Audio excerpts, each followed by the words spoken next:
Cześć, witam Was bardzo serdecznie w kolejnej recenzji na moim kanale. Dziś nadszedł czas na recenzję tego oto zestawu Typ 95 Hago, który stoi u mnie w pokoju w zasadzie już od lipca, ale dopiero teraz zabrałem się za realizację tego materiału, bo po drodze było sporo innych ważnych rzeczy. No ale lepiej późno niż wcale. Zapraszam Was więc na recenzję tego wspaniałego modelu. Zacznijmy więc jak zawsze od dostania się do środka. Poszło nad wyraz szybko. A co nas czeka w środku? To masa woreczków, instrukcja i w zasadzie nic specjalnego, co mogłoby nas jakoś specjalnie zdziwić. Jak widzicie, więc klocków na moim biurku jest naprawdę sporo, tak więc wreszcie czas się zabrać za układanie tego monstrum. Widzimy się za momencik. Typ 95 Hago to japoński czołg lekki, najliczniejszy w cesarskich siłach pancernych. Swoją karierę rozpoczął podczas wojny japońsko-chińskiej w 1937 roku. Produkowany był już od roku 1935, a produkcję zakończono w 1943 roku. Służył Japończykom do końca konfliktu, w czasie którego według znanych nam informacji powstało 2378 egzemplarzy. Załoga czołgu to 3 osoby, a ten początkowo uzbrojony był w armatę typ 94 kalibru 37 mm, a od roku 1938 a w armatę typ 97. Do tego podstawowo dołączone były 2 karabiny maszynowe z tyłu wieży oraz z przodu korpusu czołgu.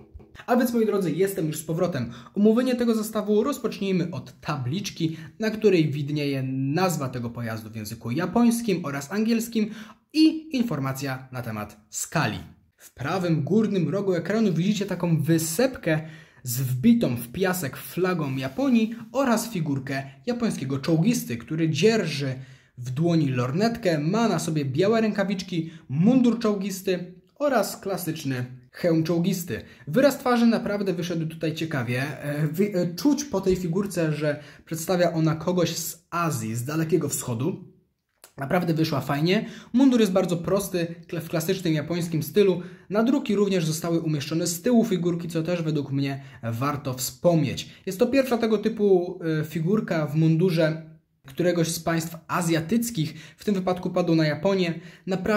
Naprawdę fajnie została wykonana. A teraz przechodząc już do samego pojazdu, to oczywiście warto zwrócić uwagę na to, że japońskie czołgi mają charakterystyczny kształt. Jak widzicie tutaj, korpus czołgu został wykonany delikatnie inaczej i zdecydowanie fajnie został odwzorowany.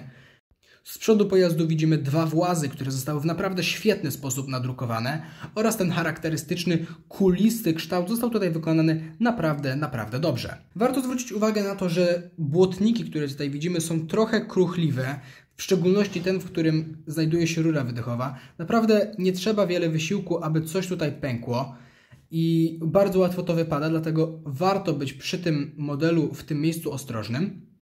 A zdecydowanym minusem jest to, że w tym zestawie nie mamy odwzorowanego silnika, chociaż po części rozumiem dlaczego, bo ten model jest naprawdę mały. W tej chwili widzicie przecież na ekranie moją dłoń i naprawdę ten zestaw jest mały, więc nie wiem jak w zasadzie można byłoby ten silnik dobrze odwzorować. Warto wspomnieć o specjalnych klockach na wieży, w których jak widzicie otrzymujemy trójkolorowy kamuflaż. Jest to klocek dedykowany specjalnie temu zestawowi. Wyszedł naprawdę fajnie, dodatkowo widzimy te śruby, które znajdują się na dole.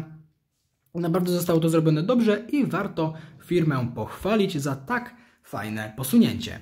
Sam proces budowy przebiega naprawdę przyjemnie, nie buduje się go ciężko, nie ma żadnych zaskoczeń, natomiast w fajny sposób została wykonana wieża. Pomimo tego, że jest mała, to jej kształt został tutaj odwzorowany naprawdę dobrze ze wszystkich stron. Pozwólcie, że dam Wam krótką podpowiedź, ponieważ w tym zestawie nie da się w żaden sposób włożyć figurki do żadnego z włazów, ponieważ jak widzicie, ten na wieży jest tutaj tylko nadrukowany, dlatego jeżeli chcemy stworzyć iluzję tego, że nasza figurka znajduje się w środku, to wystarczy odpiąć jej nóżki i włożyć sam korpusik z główką. Uważam, że wygląda to naprawdę uroczo.